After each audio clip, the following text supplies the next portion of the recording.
Welcome to the Canon of Reason podcast. I'm your host, Chris Tane. But I'm no ordinary podcast host.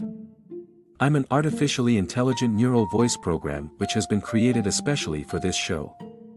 If you'd like to learn more about me, please visit my page on the Canon of Reason website. www.canonofreason.com/Chris. In our last episode we explored the Big Bang, and attempted to align modern cosmological theories with the creation narrative found in Genesis, and honestly it seemed to align pretty well with one exception: the biblical telling of creation is presented in English as having occurred in day-long events. In this episode, I intend to demonstrate the versatility of the Hebrew word for day when used in the creation narrative. Yom is the Hebrew word for day, and is used as such throughout the Bible. In most cases, there is no question of the meaning of the word due to the surrounding context. However, when it comes to the creation of the universe, we don't have any context at all unless we know two things: the thing that is being created, and the process that is being used to create it. These are two things that we really do not have an understanding of when we look at the book of Genesis. We do not know what the universe is, and we most definitely do not know with complete certainty the process by which it was created.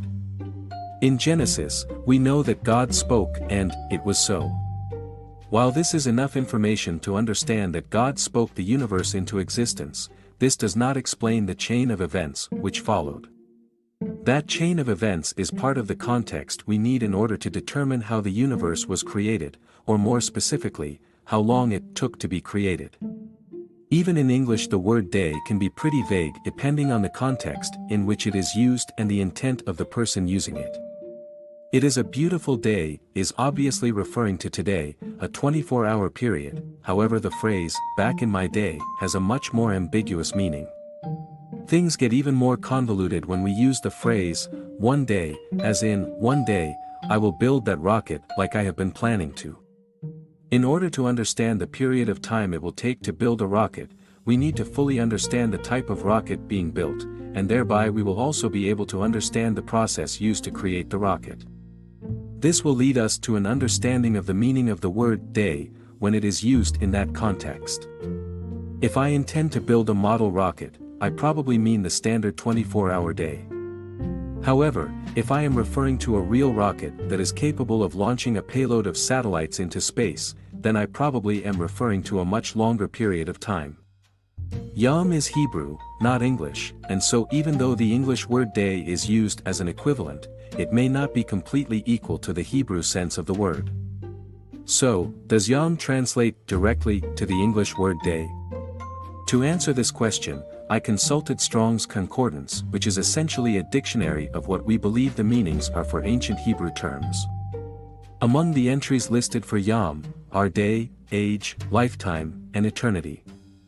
As you can see, Yom, when used out of context, could refer to anything from a 24-hour day to all of eternity.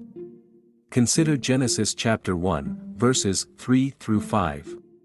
Here God creates light and calls it day. At this point in the verse, readers don't seem to insist that the light being referred to as day is a literal 24-hour day, and yet Yom is the Hebrew word used here.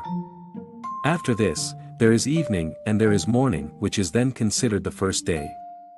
If we wish to consider this first day as a solar or 24-hour day, then let's explore what it means to have a solar day. According to Webster's dictionary, the primary definition of day is the time of light between one night and the next. This is, of course, relative to one's position on a planet. When it is daytime in the Western Hemisphere, it is nighttime in the Eastern Hemisphere, and in this way, it is never fully day or night on the planet. If this is the case, and God is the one creating the universe, are we to assume that from God's perspective, the first day of the universe was one rotation of the earth? It seems to me that this does not follow the context that we have been given thus far.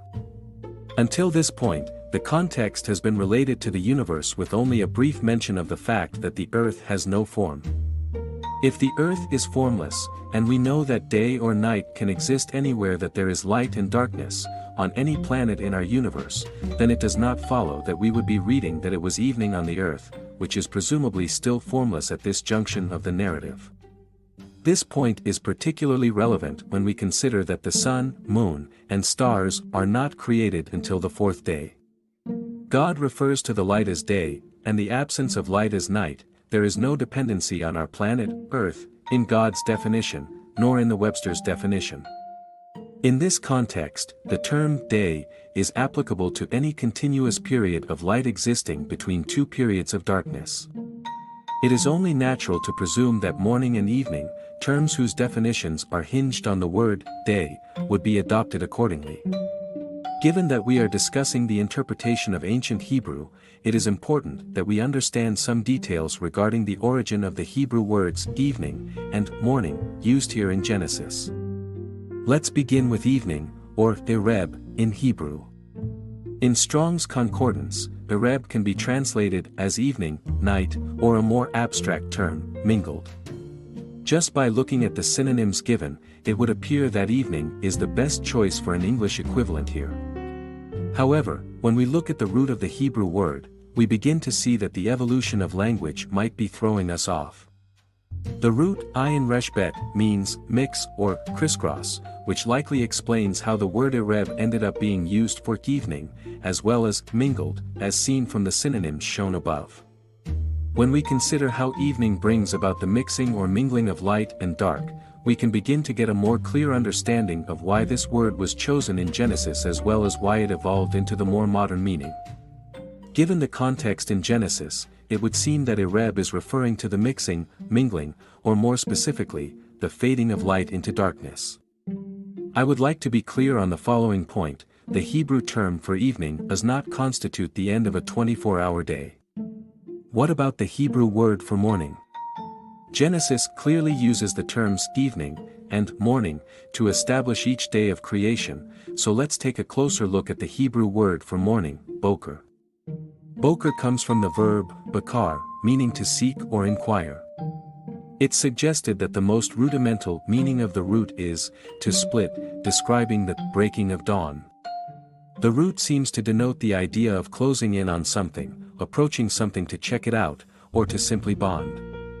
Another derivation of this root is herd, which is a collection of animals that are loosely bonded. It is important to clarify that morning is not the beginning of a 24-hour day, but rather it is the time of day when objects become visible and begin to relate, and people begin to connect. Keeping this in mind, we can see how beautiful the language used in Genesis truly is, and we are able to glean the author's intent. Given the context, it looks like we have a description of the light of God breaking through the darkness, but also the light revealing creation, the universe, so that God may once again connect with it through his work. When taken as a historical account of the creation of the universe, it becomes apparent just how elegant the narrative here is, and one develops an entirely new respect for the book of Genesis. If you haven't heard about Anchor, it's the easiest way to make a podcast. There are creation tools that allow you to record and edit your podcast right from your phone or computer. Anchor will distribute your podcast for you, so it can be heard on Spotify, Apple Podcast, and many more. You can make money from your podcast with no minimum listenership. It's everything you need to make a podcast in one place. Download the free Anchor app or go to anchor.fm to get started. You won't regret it. Our final topic in regards to the Yom Problem is the use of numbers along with each day of creation. Genesis summarizes each period of events by using a number with the Hebrew word Yom, the first day, a second day, a third day, and so on. The Institute of Creation Research firmly states that when a number is used with the word Yom, it must mean a 24-hour period. Their reasoning for this is that in all other instances of a number being used in conjunction with Yom, it is clear that the context is referring to a solar day.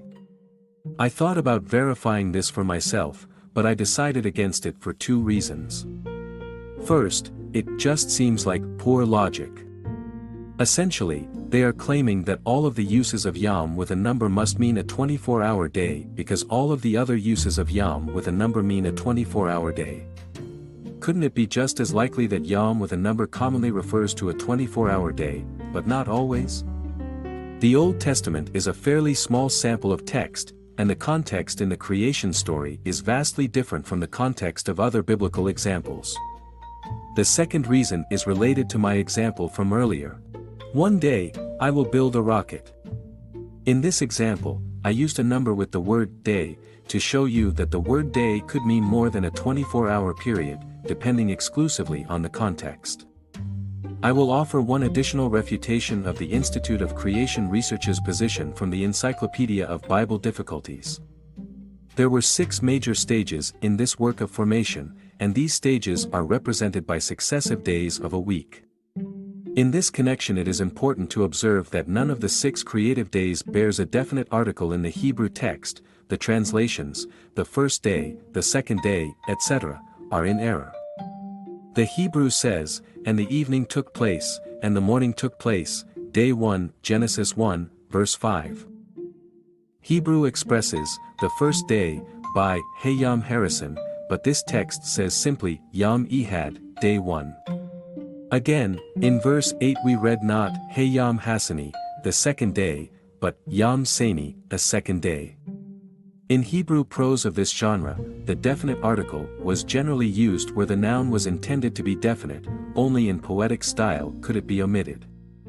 The same is true with the rest of the 6 days, they all lack the definite article. Thus they are well adapted to a sequential pattern, rather than to strictly delimited units of time. Gleason L. Archer, Encyclopedia of Bible Difficulties, pages 60 to 61. So why would the days be numbered then, if not to signify that Genesis is referring to a 24-hour day? I believe that this goes back to the beauty of the language used in Genesis 1. It looks like there is a marvelous parallel being drawn here between the 7 periods of work, followed by rest, that God underwent in order to create the universe, and the 7 actual days of the week that mankind has adopted. Genesis 1 did not need to draw out the order of creation, nor did God need to separate his work into stages. God chose to work in stages for a reason, and Genesis was intentionally written in a way that outlines those stages. The author could have just as easily written that, in the beginning God created all things, and then moved straight into Genesis 2, but instead we are presented God's work in stages. Is this not the origin of the Sabbath, to signify and honor God's work and to celebrate with rest? Let's take a moment to look at what we discussed in its totality. First, the context of the first day in Genesis 1 is universal, as the perspective of the narrator is universal, rather than global or focused on earth.